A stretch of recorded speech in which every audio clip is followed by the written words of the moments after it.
Welcome to the FiveStack. Zev, where are we starting today? We are starting at number 5, and it's a story that came directly from Dean Blundell's Substack, the deanblundell.substack.com, where we found out that the Trump-Musk honeymoon is officially over. Maybe, who knows? Maybe it is. Just days after stepping down from a federal AI advisory panel, Elon Musk torched Trump's signature spending package, calling it a massive, outrageous, pork-filled, disgusting abomination. Wow. The bill includes federal AI regulation overrides, billions for Trump-like surveillance firms, and cuts to clean energy credits, all directly affecting Musk's businesses while benefiting Trump cronies. But the big news here is they looked so happy in the White House. Well, he was high as fuck, dude. Elon was high as fuck in that Oval Office. That's why he was happy. Very happy. Yeah. Super happy. Got a nice plaque, from the president. But because he was admiring the gold ceilings. That's what he's eating his shoulder. He was so fucked. Yeah. Anyway, sorry. Continue. Anyhow, the story is all from your Substack, so you can tell us all about it. It's all got to do with this really outrageous kind of disloyalty to the president by trashing the big, beautiful bill. Yeah, you can do a lot of things to Donald Trump. Just don't be disloyal to him or show him up in public. And Elon Musk did that today.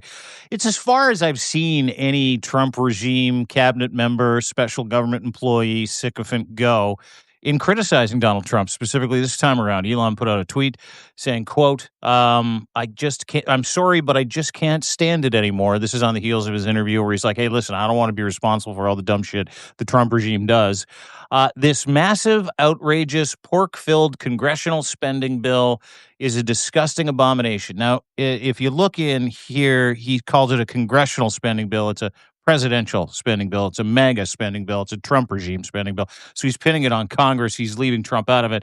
Shame on those who voted for it. You know you did wrong. You know it. And he followed it up with a retweet of it and a comment with that retweet saying it will massively increase the already gigantic budget deficit to 2.5 trillion, ! And burden American citizens with crushingly unsustainable debt. Now, here's the rub. Yes, it will do those things, but he's hiding behind the American people yet again. What he's really upset about are a couple of real important issues that you touched on.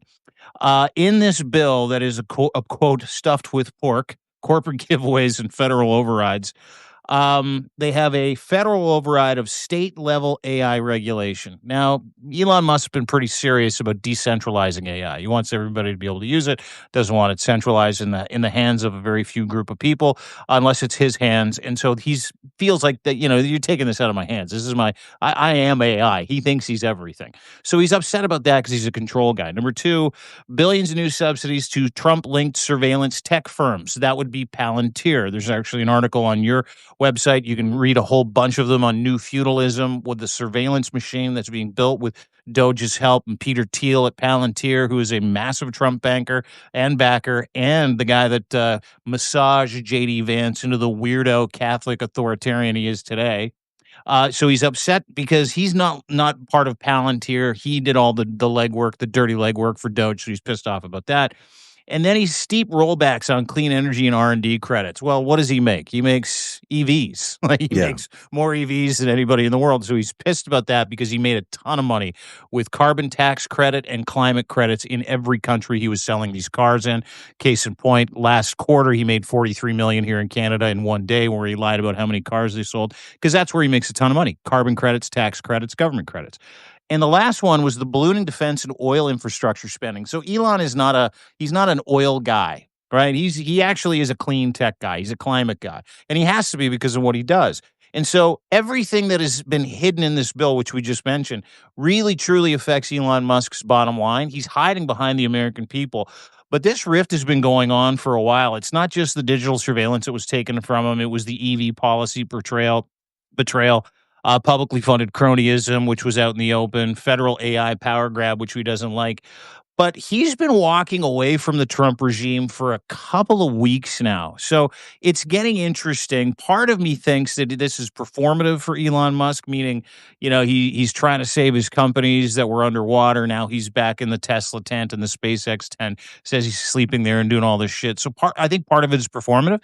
But I also think part of this is anytime someone touches anything that belongs to Elon, he goes nuts. And this bill literally negatively impacts almost every aspect of Elon Musk and his business. So there you go. Finally, you get a crack in the cement of the Trump regime that everybody likes to walk on and call themselves tall. I mean, it was never going to last. You know, that bromance was never going to last. It had a limited time shelf time. So this is a good thing that it's finally coming out into the open. But I will say that there might be another reason that might be prompting all of this. You know, um, we know how close Musk is to Putin, and we know how close some of the other people in the Senate are to Putin, like Rand Paul and Ron Johnson. And there seems to be a growing agreement with the Trump administration about the big, beautiful bill. And it all seems to be coming from these Russian Kremlin speakers, these people who are basically propagandists for the Kremlin.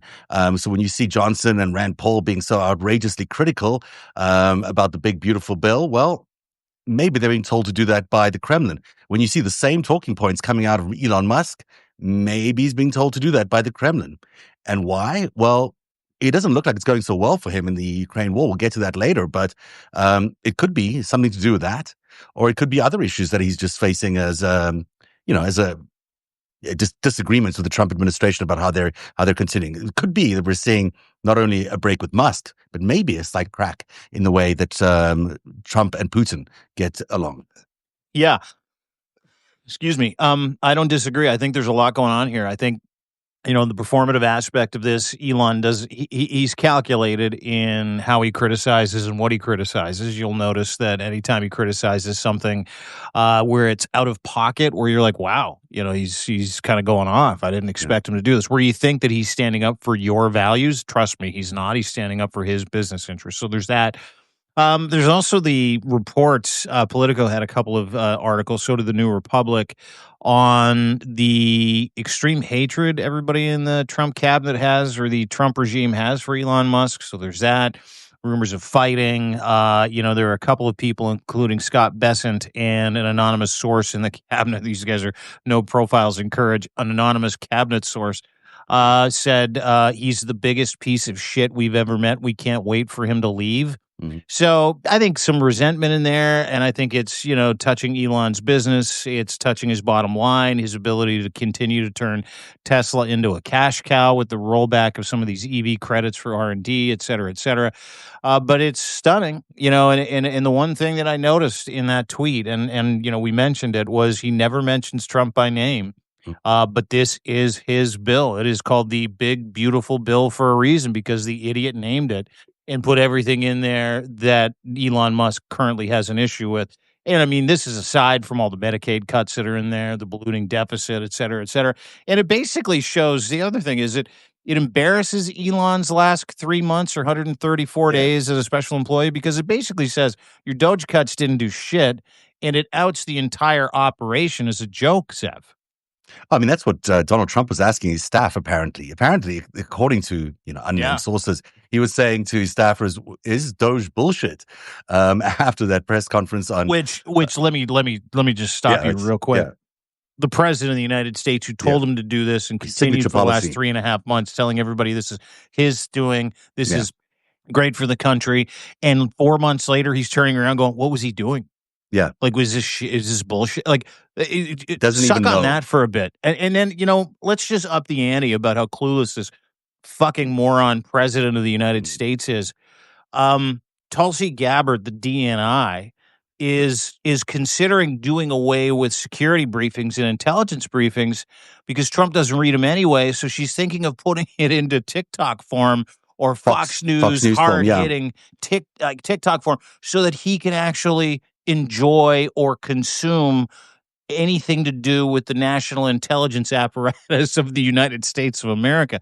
The dude does not give a fuck about the security, the livelihood, the economic impact that he has on the American people, because he's just grifting at this point. We were just talking about that with Olga in the last hour, the PDB, which is being, possibly outsourced to Fox News, which sounds ridiculous. Just when you say those words out loud, that you would allow a propagandist network like Fox News to even come close to an intelligence product is beyond me, or how that could even be thought of as a even remotely good idea. But when you realize that Tulsi Gabbard, of course, reports directly to the Kremlin or indirectly to the Kremlin, and you realize that this is a great way to get to the president of the United States with Fox News propagandists probably also trained in Russia, who can then deliver him a product that he'll just turn into policy right away. Because why not go directly to him that way every day rather than have him read anything? What a brilliant masterstroke to keep the Manchurian candidate propagandized too, Yeah. right? Yeah, I mean, it is kind of brilliant from that perspective, but it's Yep.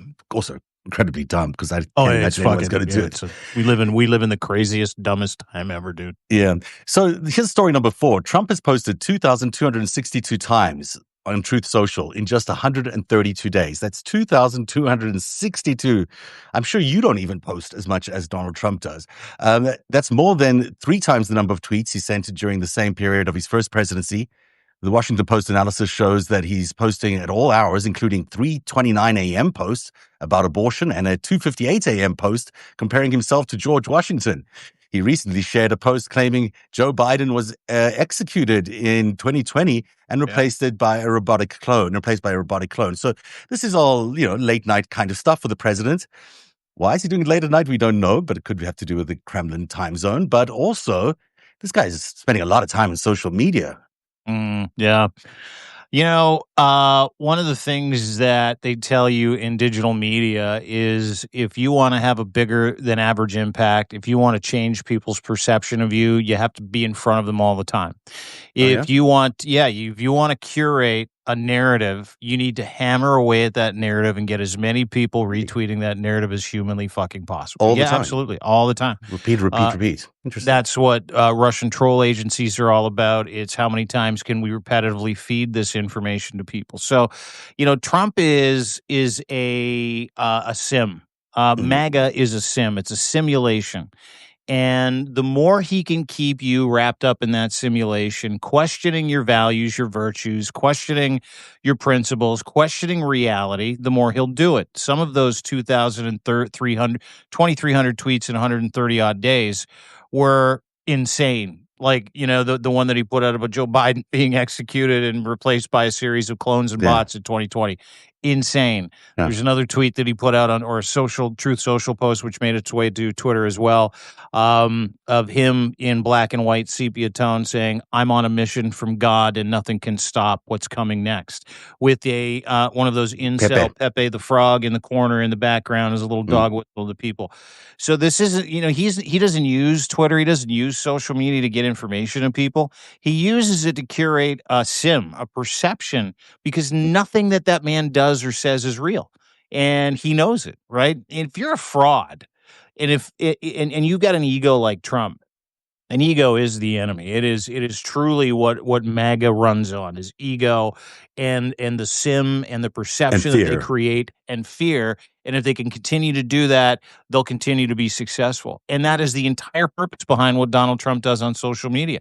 As many times as he can redirect his QAnon people, the Proud Boys, all the individual groups. These are dog whistles, hat tips, little, hey, I got you, little wink, nudge, nudge to different groups. That is what he does. And that is why he does what he does, because nothing that you see around Donald Trump is real. His acumen, his intelligence, his foreign policy, his ability to be diplomatic, he is useless. And so he has to give people the impression that he isn't, which is why he does it as much as he does. And the overriding impression that we get from this entire 8 years experience of having Trump installed as our president is that it has been run on social media. I mean, basically the entire conspiracy theories laden, ideology, all the bullshit that comes out of, I forget his name now. I can't believe it. Collusion in Moscow. All that stuff that keeps pouring out of Russian operatives into the minds of Musk and Trump clearly happens on social media. It happens over X. It happens sometimes very directly. I mean, just before that press conference on Friday, there was direct instructions to them to have that press conference that came out of a Russian operative, and to how that press conference should go and what they should say. In terms of the tariff policy, there was the same thing that came across also Collusion's account. that said you have to appeal this, and this is the way you appeal it, and detailed instructions of how to appeal it. The fact that the instructions are coming out of the Kremlin to the president of the United States over X is kind of mind-blowing. The fact that everyone can see it, but then it's also hidden because people don't really report on it, is the other really bizarre thing. But it does tell you that maybe he's actually also maybe communicating. Maybe he's saying something to the Kremlin. Maybe he's, adding information. Maybe he's suggesting things that need to be amplified. Maybe, who knows? But there's, if he's up at 3:00 in the morning, that's like early morning in Moscow. Maybe he's talking to Putin. Who knows what's really happening in these social media accounts that in terms of communicating back and forth between these power brokers. Yeah, and you don't question it. Even if that is the case, if they are communicating with each other publicly, if there's code written into different opinions that maybe someone in Putin's orbit has or someone in Trump's regime has, I don't doubt for a second that they're conducting the world's biggest psyop publicly, and I don't doubt for a second that a lot of the things that he puts out are performative. I mean, you talk about the tweets that he puts out when he's talking about, or anybody in the Trump regime talks about trying to get peace or get a ceasefire in Russia. It is always pejorative around Ukraine and Zelensky, and it never, ever, ever targets the impetus for the invasion of Ukraine, which is the fucking terrorist president of Russia, Vladimir Putin. Never, ever, ever. So, there are obvious reasons for that, right? There are reasons for it. Maybe it's the P tape, maybe it's the Steele dossier, maybe there's more information on Donald Trump being the Manchurian candidate and the Russian asset that we know he is. But I mean, hey, this is I wouldn't put anything past the Trump regime and Putin in terms of conducting foreign policy and literally trying to destroy America publicly on Twitter by sending each other love notes and little indicators that we'd like you to do this next. Because to your point, that collusion guy that you're talking about, literally 2 days after he says this is what Trump should do, this is what America should do, 2 days after that, 3 days after that, that's what America does. So it is fascinating to watch. Artem Kalushin picked the entire cabinet, almost the entire cabinet. If you were watching his account, you would know who the future, defense secretary was going to be, or Homeland Security was going to be, because he was out there pimping them. So, either pimping them or directing his assets to, appoint them into those positions. It's really interesting. Story number 3, NATO members this is breaking news just a few hours ago. NATO members are committing to spend 3.5% of GDP on defense by 2032. That's 3.5%. That's massively increased, 75% increase from the current 2% benchmark. The framework includes an additional 1.5% for cybersecurity and infrastructure, bringing the total security spending to 5% of GDP. This represents the largest collective military investment since the Cold War. It's driven by the Trump administration. It's driven by Russia, but it also suggests that a major, major world war is happening on the horizon. Yeah. I go back to Keir Starmer's stunning announcement the other day that they were going to quadruple their military spending. They were going to grow their British forces by 10 times by 2035. And it started now, and they announced and declared they're in war readiness mode. France, not far behind them, Germany doing the same thing, Poland, Romania, the EU rearmament effort, all those things, and they all point to one organization, and that's NATO. Mark Carney was asked here in Canada. He's on a tour of Canada, united this country, and we'll get to that in just a bit.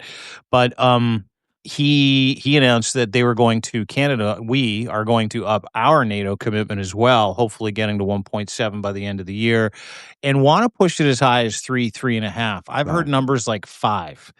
And they have to go to 5 at some point. And the reason why, to your point, is they're preparing for what we all know Vladimir Putin is preparing for, which is, how do I get rid of NATO? How do I invade some derelict countries that I'd like back into the Russian fold? Because that is next. And this is the importance of stopping him in Ukraine. This is the importance of a united NATO. This is the importance of rearming and moving away from any dependency on the American military industrial complex, is the fact that the free world is preparing for war. And not only are we preparing for war, we're preparing to go it alone. And if you look at the amount of troops, just comparing troops in the United States of America to the EU, Canada, Australia, New Zealand, and the coalition of the willing, if you will, the coalition of the willing outnumbers American troops 2 to 1. And then, you throw in Ukraine in there. Ukraine has the largest EU fighting or European fighting force outside of Russia. They've got 800,000 active soldiers on duty right now, and they're trying to conscript another 200,000. So they're trying to get to 1 million. And not only are these commitments for NATO that Ukraine is making for NATO membership, everybody understands that the path to a free EU and the path to stopping Putin, Trump, Xi's effort to turn this globe into a multipolar world where they get to carve it up and we get to do what they tell us to. It's Ukraine. It's NATO. It's a strong NATO. And that is why Trump fucking hates NATO. And that is why Putin fucking hates NATO. It's because they know that they can't do anything, which is why NATO was created. They know they can't do anything in terms of nation building, in terms of their empirical dreams, with a really strong, united North Atlantic Treaty Organization where, Article 5, Article 4 can get triggered at a moment's notice. And people are sick. I mean, every EU country in and around Ukraine is so fucking sick of the war beat, the drums of war beating right now, coming out of Russia and the continued threats, where you finally have a united EU that is not looking at the United States for any kind of military dependency. You've got Canada moving away from the United States towards these same EU countries because democracy is on the line. The way that we live, and you can talk about globalist movements and the WEF, but truly, and I mean this, the countries in the coalition of the willing are the only countries that have a nationalistic perspective because they're trying to protect the way of life in each individual EU country, Western country that doesn't want to bow down to authoritarianism. So the importance of this spend, and it'll happen. Every single EU country, Canada, Australia, New Zealand, they're all like, yeah, we'll spend whatever we fucking have to at this point to stop the threat because we're tired of living under it, and it's got to stop. Speaking of spending everything they can and doing everything they can, in a dramatic 48-hour strategic knockout, Ukraine's SBU hit 2 of Russia's most prized assets. First, they did Operation Spiderweb. We spoke about it yesterday, destroying 41 Russian bombers, 34% of Russia's strategic cruise missile fleet in a coordinated drone strike. But then they did this incredible thing where they put 1,100 kilograms of explosives under Putin's $3.7 billion Kerch Bridge. I think I'm saying correctly. Maybe I'm not. Yes, rendering it really inoperable for at least a little time. Not as much damage as they had hoped. Not as big as Spiderweb.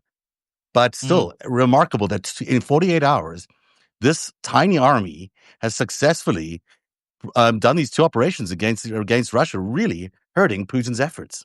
Yeah, $10 billion in damage in 48 hours, and they used $60,000 worth of drones for $7 billion of it, and then they used another $112,000 for an underwater drone, and they also mined certain stanchions or supports of the Kerch Bridge. And again, this was not something that they just decided to do on a whim. This is 7-8 months in planning because Kerch Bridge is so important. It's a vital supply line for Russian forces in now occupied Crimea. So they've been hit now 3 times. Kerch Bridge, if you remember, was hit 2 years ago, and then I think early on into the war, I think 6 months in. But this was the biggest impact, and it is inoperable at this point. The Russian forces said they're going to have it up in the next 2 to 3 days, but people have fled Crimea because the war is getting really close to them. And the Kerch Bridge is, if you know anything about how important after Putin took over Crimea and the eastern part of Ukraine. The Kerch Bridge was one of his crowning jewels. Yeah, he loves that fucking bridge. It's like he's got a weird bridge fetish with the Kerch Bridge, but you can't overstate the importance of it as a supply line for pumping, military equipment, arms, troops into Crimea, which has been used as a staging ground for attacks into Ukraine. So, and you'll notice Ukraine's not going after civilian targets. They're going after critical infrastructure that Russia needs to continue to conduct this war. It took out 40 long-range bombers. Same day they took out a huge railroad supply line with military Yeah, that was equipment. big too. Massive, and now they're going after bridges. And then in response to that, Russia bombed more civilians yesterday. So it's more of the same from Russia. But kudos, because these are two historic military actions that Ukraine has undertaken that did enormous damage to the Russian war machine. Yeah, and especially in terms of supply lines. I mean, these bombers, that bridge is so important to getting stuff to their troops, the Russian troops in the front lines.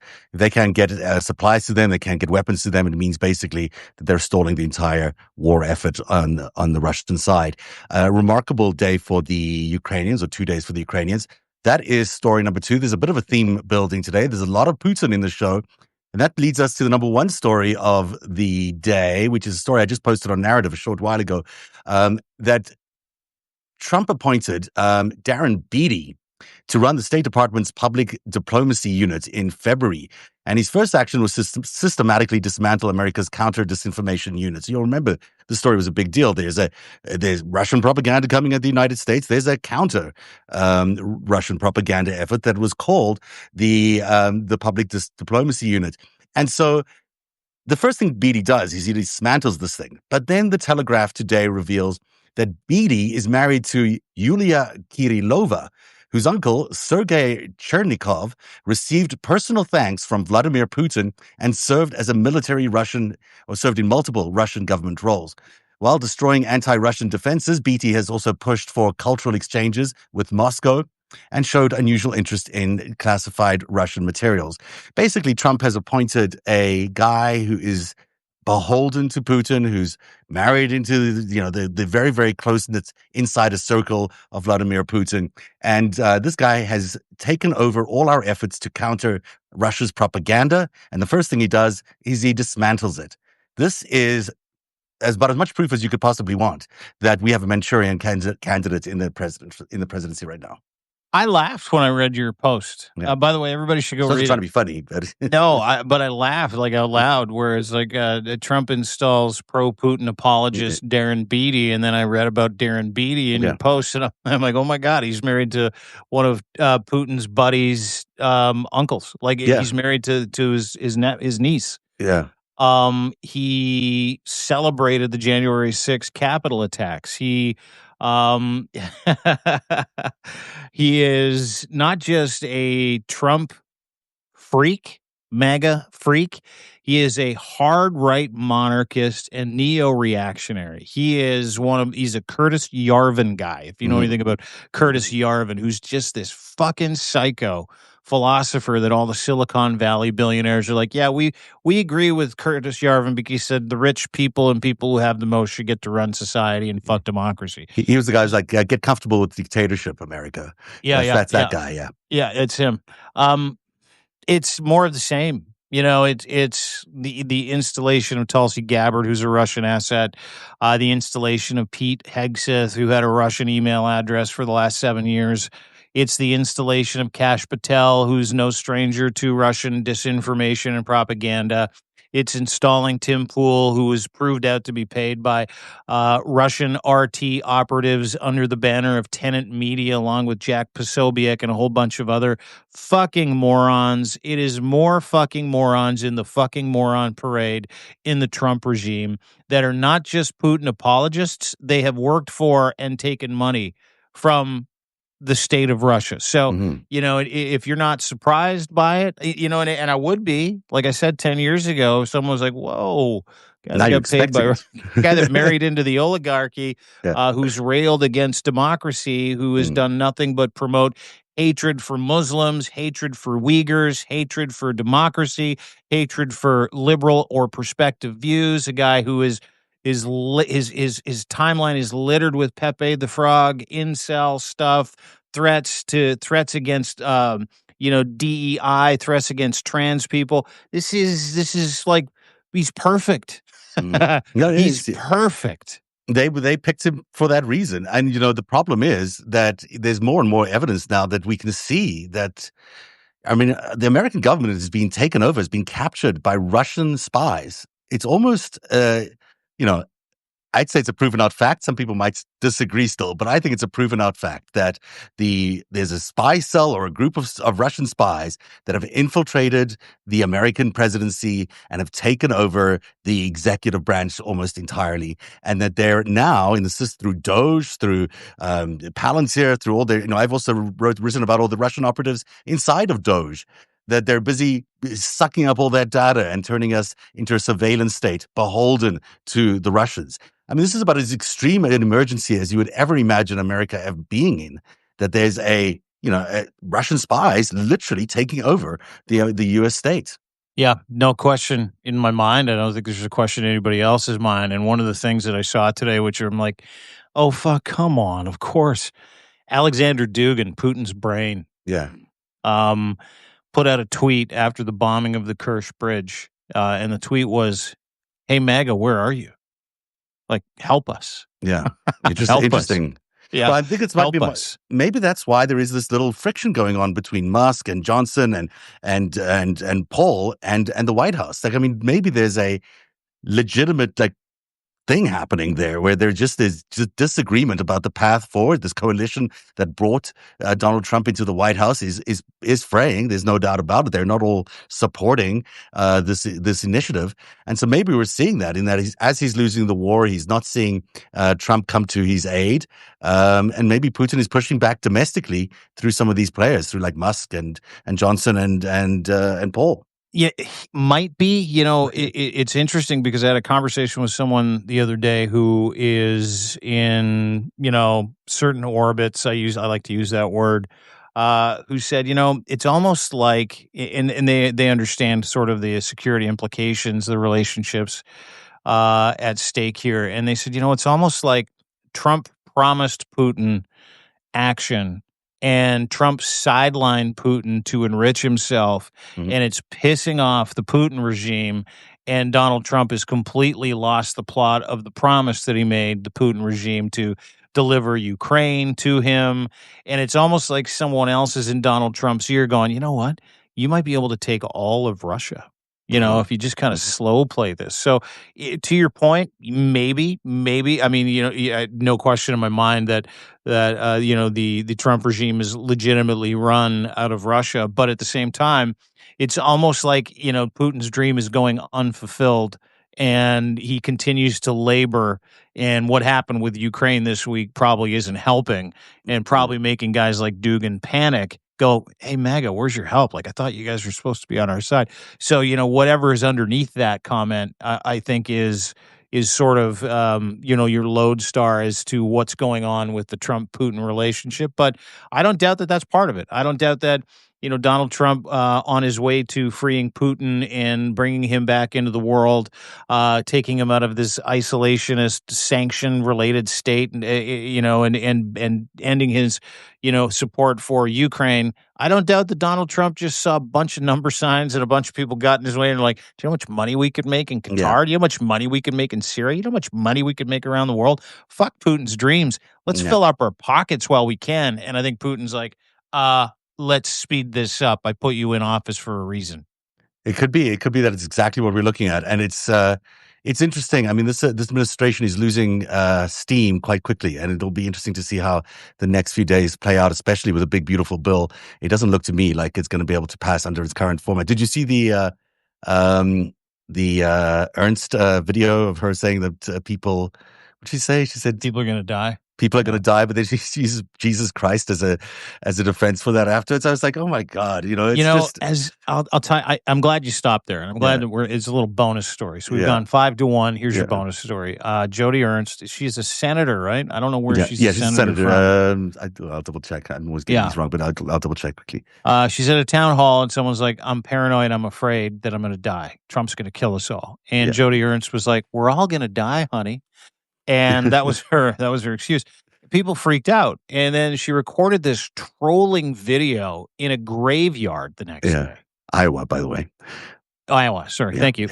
Trolling video in a graveyard. And she's like, I'm sorry, in this patronizing, fuck you, religious Jesus freak mom voice where she's like, I just want y'all to know that I hear you, and I'm sorry if I upset you, but we are all going to die in a graveyard. She Yeah. fucking did it She in a had graveyard. graveyard. It was And then she amazing. uses it an opportunity to try to convert some people to extremist evangelicism, where she's like, but you know what? None of that, this is fucking crazy. Yeah. Or she's like, you know what? None of that matters.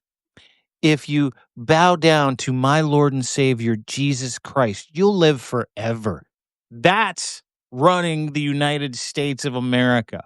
Yeah. Some crazy fucking geriatric Karen walking through a fucking cemetery going, you know what? Everybody, if you don't accept Jesus Christ as your personal Savior and say the Lord's Prayer, you're going to be right behind me in this graveyard, cold and dead and alone. And if you do accept Jesus Christ as your personal Savior, you'll go to heaven in the clouds and live with me for eternity, which is the most fucked thing I have seen on the internet in a very, very long time. Yeah. And as someone who used to subscribe to that religion, forced on me as a young man, got out of it in my early 20s, I'm like, you people are fucked. No one's living forever. And by the way, Jesus never rose from the dead, which really upsets What? a lot of people. No. Yeah, I know it's weird. I know.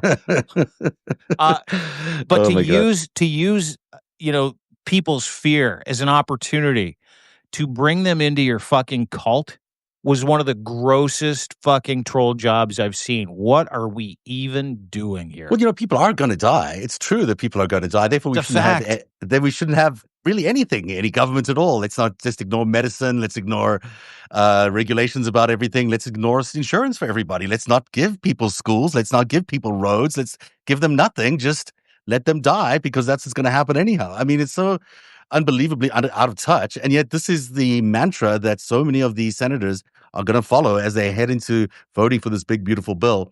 And it's central. Dude, that ideology, that Yeah. evangelical death cult ideology, is central to Trump's power in the United States too. Right? Yeah, Central. Yeah. It's exactly it. It's about the fear that they're going to be replaced, that they're going to be disposed of, that they have, nothing left but this fight for survival. And the way to do it is through following everything that Donald Trump says. And she also says, I'm really glad that I did not have to bring up the subject of the tooth fairy as well, by the way. Yeah, by the way, just so you know, Yeah. I just, as someone who's an apostate, Yeah. she likened Jesus Christ to the tooth fairy. That actually made me happy because there is exactly as much information about Jesus Christ being the Son of God and enough evidence as there is of a fucking tooth fairy, Santa Claus, or the Easter Bunny, for crying out loud. The Easter Bunny. And that eternal life that she speaks of, let me just kind of give you all a pro tip. Sorry to crap on your religion if you're an evangelical and you're like, Dean, don't. Not one person has ever been able to prove that the afterlife is a thing. Okay? So back away from that religion as quickly and as fast as you can if you're involved in it. And if you're one of those people that believes in it and you need the ideology in the community, just don't shove it down other people's throats. Please. Wait, you're not saying there's Thank you. no afterlife. You're not saying that, right? You're saying there's no Yeah, afterlife that's what I'm saying. in the Christian sense. You're saying No. saying that you're dead. You're just dead. Yeah, you're dead. You're just gone. Yeah. You're You gone. don't believe that? You don't believe it? Dude, there's no Well, proof to the alternative. Well, there is a little bit of proof, isn't there, about like Where? There's the whole notion of consciousness and the expanse, and that we have like in this sense scientific When you're proof alive? that there is a consciousness, and that potentially that we're all part of that consciousness, and that we all exist beyond our physical forms when we die. Maybe, but whatever Really? that You think it's afterlife dead? is, You think it's just not. dead? I didn't know Maybe. this. No, dude, I'm a practicing Stoic. I'm as hardcore on life and death and life being the only thing you're guaranteed. And see, this is what is such an affront to me, right? Evangelical Christians believe that theirs is the only way to the afterlife. Yeah. Accepting Jesus Christ as your personal savior. I'm not here to tell you the afterlife in that capacity doesn't exist. I'm pretty sure it doesn't, though. And if there is an afterlife, I'm not egotistical enough to tell you there's only one way to it, one religion, one philosophy, one way to get there. All I'm saying is that there isn't a fucking human being that's ever lived on this planet or is currently alive on this planet that can attest to the fact that there is an afterlife. So anytime some dotard like Jody Ernst or some religious fanatic or freak tells you that there is, And the only way to get there, and by the way, living forever, that's not happening either. No one lives forever. And the only way to get there is to subscribe to their ideology, which also comes with a 10% tithe, which means you give 10. That's what the evangelical faith is. Your faith is directly tied to the financial commitment that you make to that church. It's fucking MLM, multi-level marketing. So the whole idea is fear-based. How do we get people to believe, and I'm damping here, so bear with me. How do we get people to believe that this religion, this club, this business is central to the eternal salvation or them living forever? Because it never, ever has been proven that it's actually a thing in any religion, any capacity ever in the history of mankind. And all religion is man-made for that one fucking purpose. It's to give you hope that there's something else other than this life, that the same people who want you to believe those things in hope can use you as a fucking soldier in their stupid war, which is exactly why Donald Trump cornered the evangelical market, which is exactly why Jerry Falwell and Billy Graham's son, what's his name, Franklin Graham, lined up behind a rapist. By the way, that's a sin. A thief, also a sin. An adulterer, also a sin, and gave him all of their agency, because it is not about you and your soul. It's about you and your money and them turning you into one of their fucking free soldiers. And who better to be a free soldier than someone who believes in something that is so completely fucking unprovable, which is the purpose of the word faith, Zev. And I'll take you down that road. It'll take me 2 seconds. You go for it. I'm loving the word it. Go for it. faith. The word faith in the dictionary. It means the belief in something that you cannot see. The dictionary term is the belief in religion due to religious apprehension rather than any evidentiary proof whatsoever. So when they tell you, where's your faith? That's a fucking ruse. They're trying to make you feel bad about you being a critical thinker, questioning life, questioning why it's important to be a good human, questioning why it's important to be a good character, of good citizenry, nice to people, kind to people, because that doesn't play in the evangelical faith. Doesn't play in the Muslim faith either. Doesn't play in any man-made religion. It is where we live. This is the ideology. This earth is garbage. Your whole premise is to get to the afterlife. And if you can get to the afterlife, then what you can do is be a warrior for us, because we want to bring heaven to earth, which is exactly why MAGA is in charge of the United States of America at this moment in time. Wow. Well done. Well done. That was really well done. That was really, you know, I'm here all week. Try the meatloaf, everybody. Try the meatloaf. Meatloaf's great around here, by the way. I love meatloaf. I don't know what to say to that. I thought, except that tonight at 8 p.m., I'm going to do this thing with Olga Lautman, and we touch on some of these themes. We're doing our first of our summer seminars on Authoritarianism 101. And we're going to dig into this notion of what is authoritarianism. We all throw it around loosely, but it is a term that actually has a definition. It's important to understand what it is versus conservatism versus all these other things that could be. And one of the things we're going to be looking at is exactly how MAGA and Trump got into the minds of so many Americans, and the fear that they played up, and this fear that they're going to become irrelevant, that they're going to lose their viability, that they're losing their power. Losing their white privilege? Is that what you're saying? Basically. Yeah.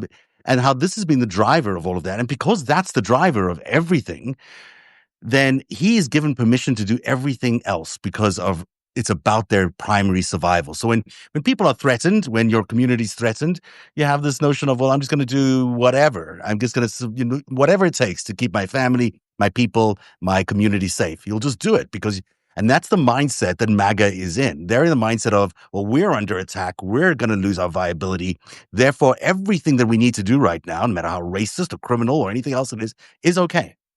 And it's very hard to defeat something like that. But it's the same kind of blind faith that the religion is and all this other stuff. Dude, you fucking nailed it, right? There you go. Is blind faith. How do you warp the minds of people enough where you can get them to do unspeakable things for you? You attach it to their eternal salvation. You attach it to their ideology. How do you get smart people to do that? You don't. That's why you target religious zealots who don't want to think critically, who don't care about citizenry, and will do unspeakable things for a regime in the name of their higher power, their ideology, or their club of death cultists. You nailed it. Perfect. I can't wait to watch it tonight. Yeah, thank you I hope you'll come. I hope everyone else comes too. And that's the FiveStack tonight on the Substack live. Wait, I'm rough today. Dude, let me Yeah, just say this. Let me just yeah. kind of get in here. You're not rough. You're doing a great job. Okay, And by the way, you've never looked creamier. You look really bronze creamy, today. Yeah, you look creamy. beige, Okay, taupey. okay. Thank you for letting us into your lives today. Really appreciate it. It goes without saying. We love to, and I don't get on the religion tip, but I think we need to kind of look into that on our Substacks as well over the next little bit, and I will. But grateful that we could be on your phone today. Grateful we could be on your computer. Grateful that you support this program. The Five Stack is a labor of love for both Zeb and I, where we try to equate what's going on in layman's terms so that you in the United States of America and Canada can understand what democracy is all about, understand when you're being had, and you can affirm your belief system and critical thought, not in what we think is right, but we encourage you to think. We encourage you to think outside the box. We encourage you to watch and listen to everybody else and then come back here and go, maybe those guys aren't, maybe they're telling us the truth. Maybe they're in it for us. It's why we're here.